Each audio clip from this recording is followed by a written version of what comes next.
4,000 years ago, someone pressed a reed stylus into wet clay and wrote down what happens when you die. Not a prayer, not a promise of paradise, a procedure. The text describes 7 gates. At each one, something is taken from you: your crown, your jewelry, your measuring rod, your clothing. And every time the traveler asks what is happening, the gatekeeper gives the same answer. 7 times, word for word. Be silent. The ways of the underworld are perfect. They may not be questioned. This is the oldest surviving account of a journey into death that our species has. It is older than the Bible. It is older than Homer. It was already ancient when the pyramids at Giza were still being repaired. And the thing that makes it unbearable is not the monsters. There are no monsters. It is the procedure. The text is called the Descent of Inanna. And to understand why it still works on you 4,000 years later, you have to start with the fact that it should not have survived at all. The story exists because of clay. Sumerian scribes wrote on tablets roughly the size of your palm. Wet river clay, pressed with a cut reed, then left to dry in the sun. Fragile, easy to break, easy to lose. But clay has one strange property that parchment and papyrus do not. When a city burns, parchment turns to ash. Clay bakes. The fires that destroyed Mesopotamian cities are the reason we can read them.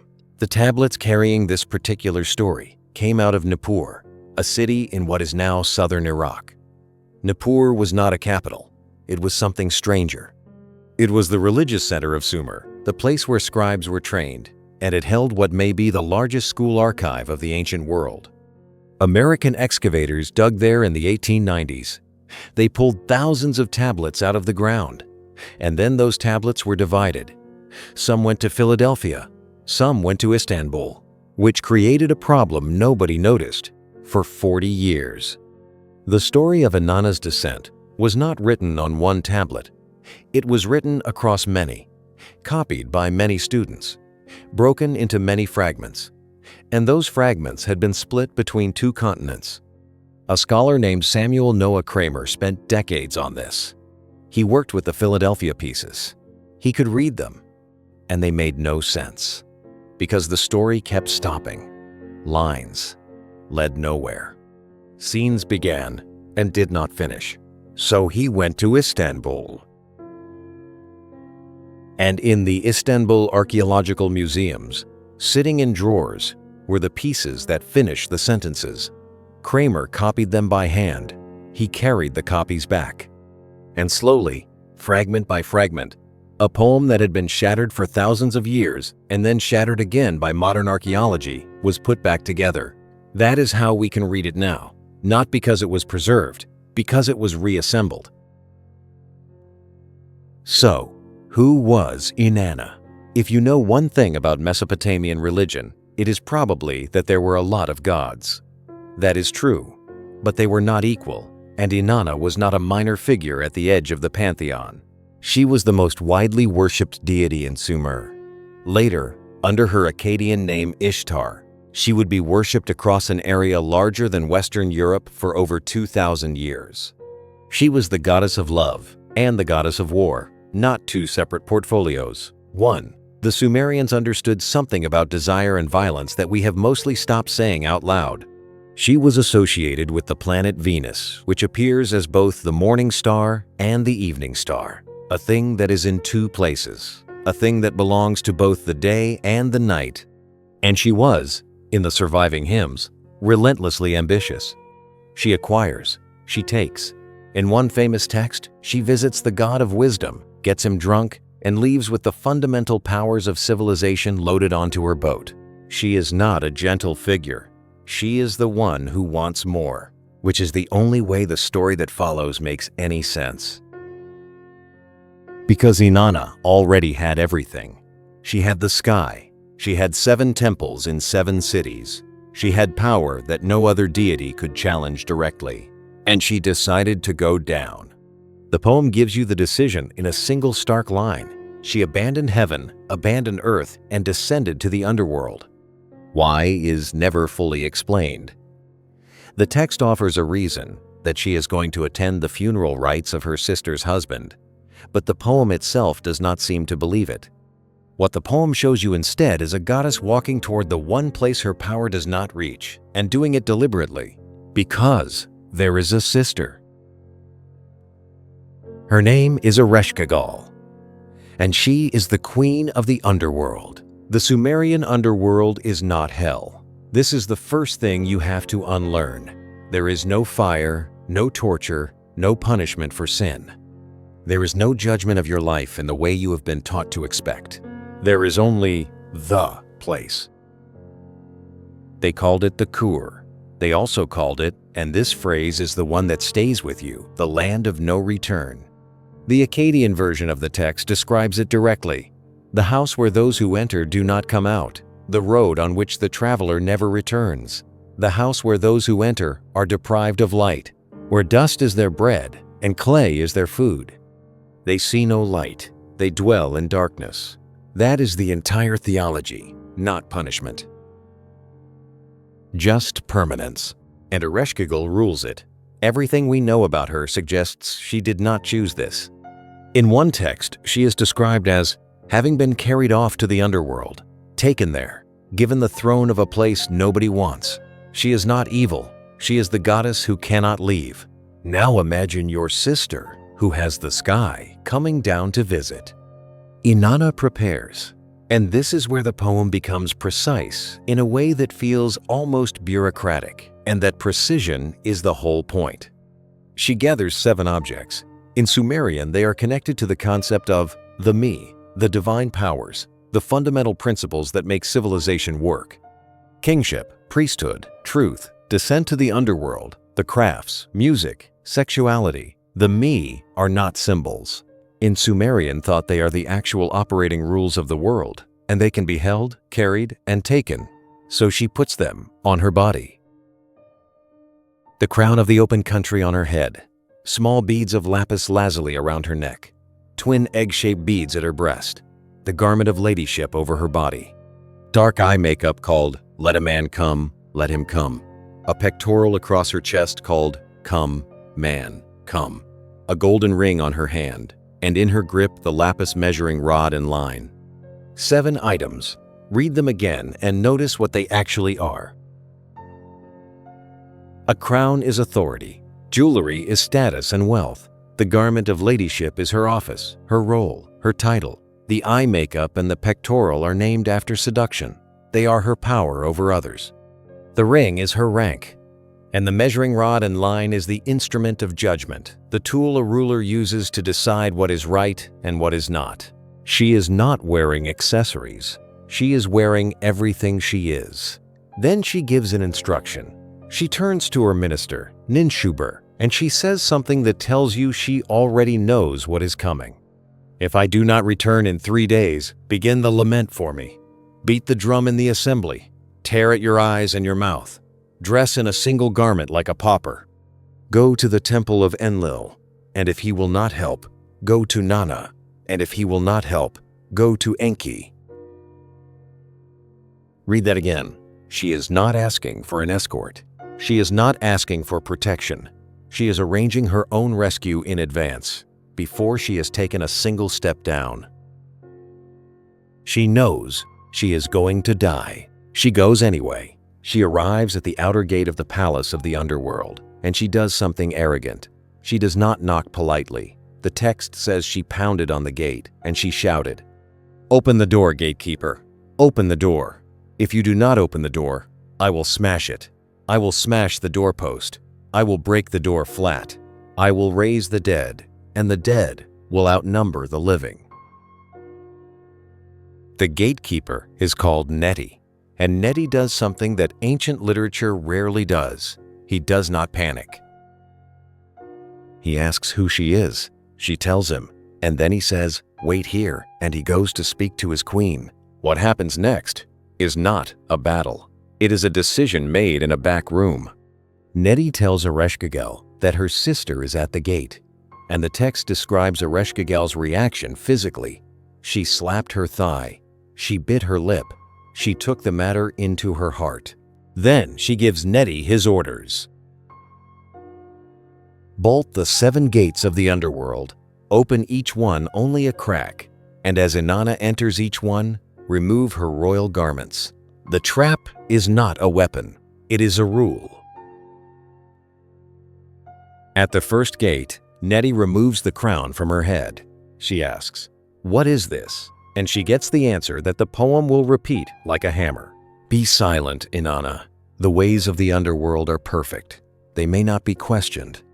At the second gate, he takes the small lapis beads from her neck. She asks again, "What is this?" Be silent, Inanna. The ways of the underworld are perfect. They may not be questioned. At the third gate, the twin beads from her breast. At the fourth gate, the pectoral. Come, man, come. Taken. At the fifth gate, the golden ring from her hand.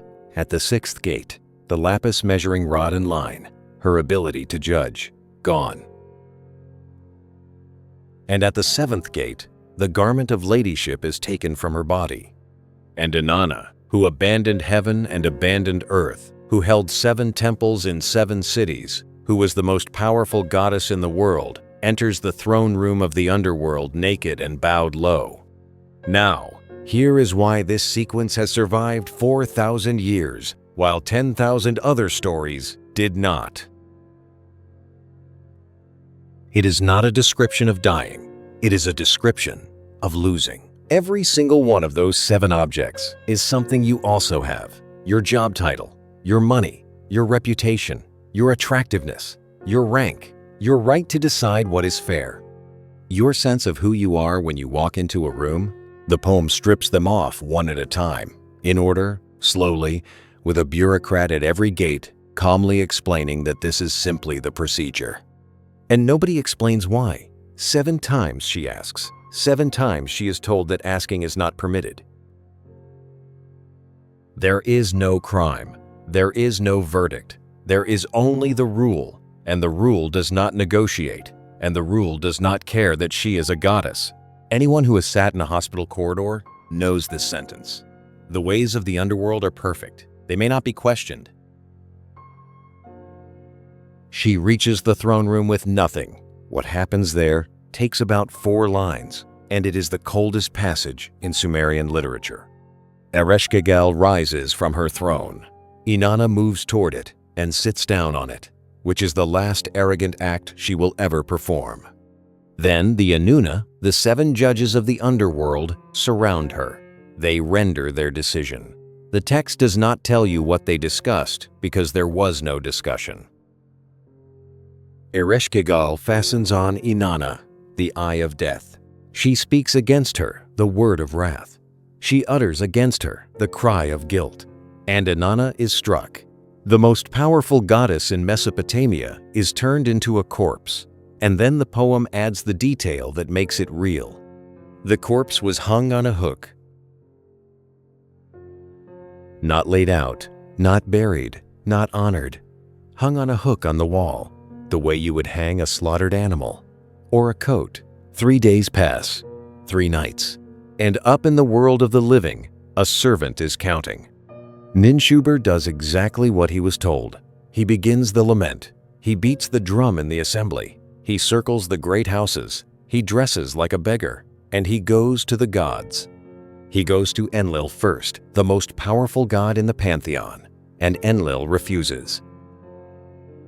His answer is worth hearing, because it is not cruel. It is administrative. Enlil says that Inanna wanted the great above, and she wanted the great below. She reached for the underworld. Whoever reaches for the underworld stays there. Who has ever asked for it and come back? Then Ninshuber goes to Nanna, the moon god, who is Inanna's own father. And her father says exactly the same thing, word for word. He refuses. That detail is not decoration. The poem is telling you that the most powerful beings in existence, including her own family, consider death to be simply outside their authority, not something they will not fix, something they cannot. Then Ninshuber reaches Enki. Enki is the god of fresh water, of wisdom, of cunning, and in every story he appears in, he is the one who finds the loophole. And when he hears what happened, the text says He was distressed. He does not lecture. He does not talk about consequences. He scrapes the dirt from under his fingernails. And out of that dirt, he makes two beings, the Kurgara and the Galachur. These two are, in the poem, deliberately strange. They are described in ways that place them outside the normal categories of male and female. They are not warriors. They have no weapons. They have no status, no rank, no name that any god would recognize, which is precisely why the gates cannot take anything from them. You cannot strip a being that arrived with nothing. Enki gives them the food of life and the water of life, and then he gives them their instructions, and the instructions are the most surprising thing in the entire text. He does not tell them to fight. He does not tell them to trick anyone or steal anything. He tells them to agree with Ereshkigal. He says, "You will find the queen of the underworld in distress. She will be moaning. She will cry out about her insides. She will cry out about her outsides, and you must moan with her. When she says, 'Oh, my inside,' you say, 'Oh, your inside.' When she says, 'Oh, my outside,' you say, 'Oh, your outside.' So they slip through the 7 gates like flies. Nothing is taken from them because there is nothing to take. And they find her.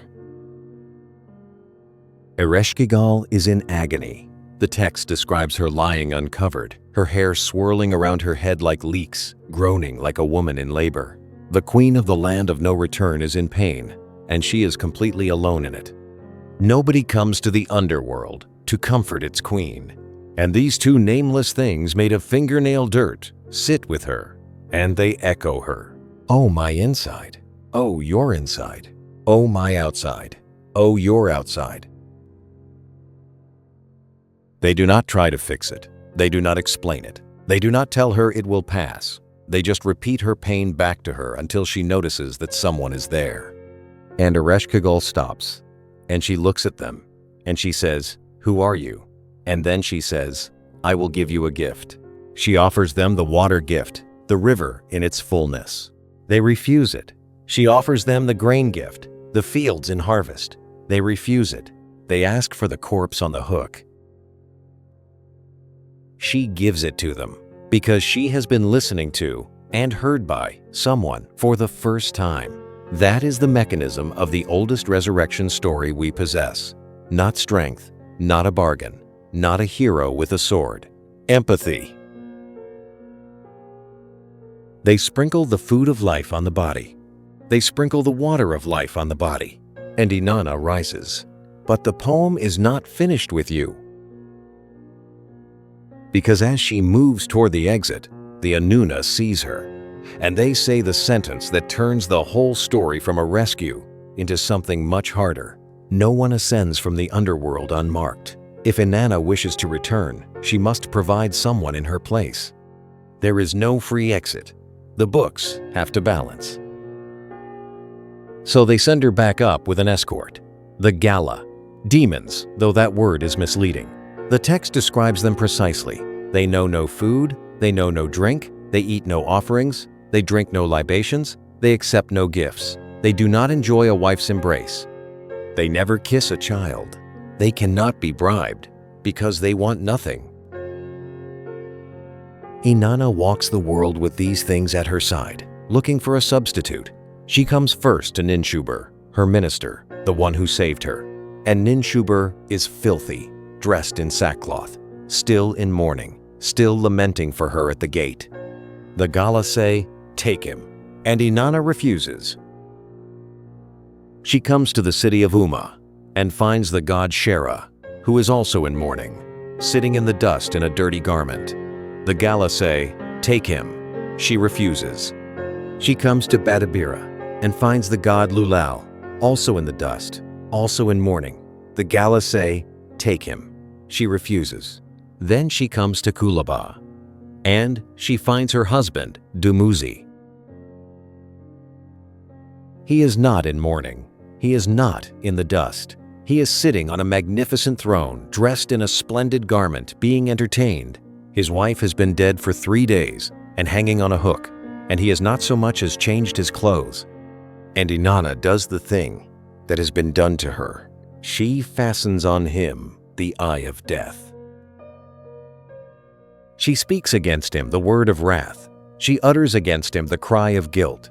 "Take him," she says. "Take Dumuzi away." He runs. He is caught.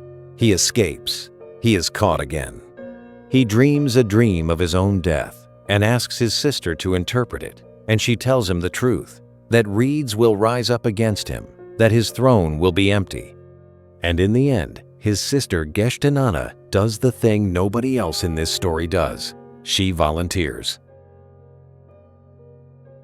She asks to take his place, and the resolution the gods reach is that they will split it. Dumuzi in the underworld for half the year, Inanna in the underworld for the other half, which is where the story stops being about death and becomes about the calendar. Dumuzi is a shepherd god associated with the growing season. He goes down and the fields die. He comes up and they return. But that reading, the seasonal one, is the one scholars reach for. It is not the reading the poem forces on you. What the poem actually leaves you with is a woman who was murdered by a rule, saved by two nameless creatures who did nothing but listen, and then made to choose which of the people who loved her would die instead. And she chose the one who was not paying attention. There is one more text, and it is the one that tells you what the Sumerians actually believed was waiting. It is the 12th tablet of the Epic of Gilgamesh. In it, Enkidu goes down to the underworld, ignores every warning he has given, and is seized. Later, his shade is allowed to speak with Gilgamesh, and Gilgamesh asks him the only question that matters. "Tell me what you saw." Enkidu does not want to. He says, "If I tell you what I saw, you will sit down and weep." But he tells him, and what he describes is not a place of fire. He describes an inventory. He goes through the dead one type at a time, and what determines their condition is startling. The man with one son, he lies in misery. The man with 2 sons, slightly better. 3 sons, 4, 5, 6, 7. With each one, the condition improves, until the man with 7 sons sits among the lesser gods and listens to music. And then, at the bottom of the list, the man whose corpse was left in the open field. His spirit finds no rest. And the one whose ghost has nobody to care for it. He eats the scraps from the pot. He eats the crumbs from the street. That is the Sumerian afterlife, stated plainly. There is no reward for being good. There is no punishment for being wicked. There is no scale, no judge weighing your deeds. The quality of your eternity depends entirely on whether anyone up here remembers to say your name. Which brings us back to the 7 gates. We have spent 4,000 years building systems to get around that first tablet. Heaven, reincarnation, resurrection, rapture, cryonics, uploaded minds. Every one of them is an attempt to answer the gatekeeper. And every one of them is arguing with a sentence that was written before any of them existed. Be silent. The ways of the underworld are perfect. They may not be questioned. But there is one thing the poem does not take from her. At the first gate, they take the crown. At the 6th gate, they take her right to judge what is fair. At the 7th gate, they take the last thing covering her body, and she still asks. 7 times, stripped further at every gate, told every single time that the question is not permitted, and she asks anyway. That is the part nobody talks about. The refrain is not really about the gatekeeper's answer. It is about the fact that she keeps asking after the 6th time, after the 7th, with nothing left, in the dark, in front of a throne, on her way to a hook on a wall. A scribe in Nippur wrote that down 4,000 years ago, and a man carried the broken halves of it between Philadelphia and Istanbul so that you could hear it tonight. They both refuse to be silent, too. If this is the kind of thing you want to keep finding, subscribing is the whole of it. There is more Mesopotamia coming, and it gets stranger than this. The tablets that hold this story are still sitting in 2 museums, on 2 continents, in drawers. Some of them are still unread, Nobody knows how many. Which means somewhere in a drawer in Philadelphia or a drawer in Istanbul, there is very probably a line of this poem that no living person has ever seen. And whoever finally turns that tablet over will be the first one in 4,000 years to hear what she said at the 8th gate. If there was one.